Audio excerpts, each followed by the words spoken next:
Welcome to Naturally Vela, where hair and personal care topics with oversaturated information is summarized and we explain, providing logic and strategies. Subscribe if this is what you need, and let's get talking. This video is about the hair growth cycle. This is the first step walking towards your hair goals.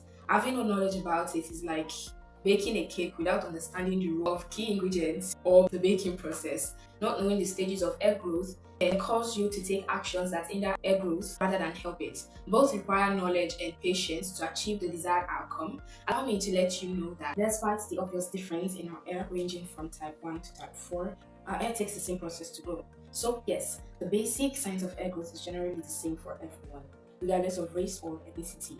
This process occurs by a biological mechanism within the hair follicle. Here is an overview. There's the Anagen phase, which is the growth phase. What happens here is that the hair actively grows from the follicle. This phase lasts about 2 to 7 years. The Anagen phase determines how long your hair can grow.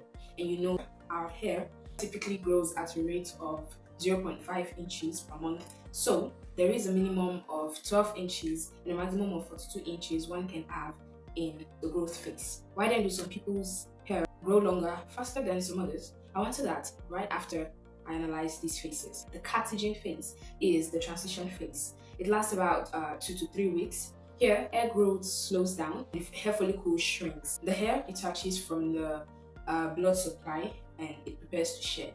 And then the Telogen phase, aka the resting phase, lasts about 3 months. Hair does not grow during this phase at all, but it remains in the hair follicle. Making my research, I had questions like, if all strands go through the telogen phase, how then do hair stay on the head? Yes, and I was right, that your strands are not in the same phase at the same time.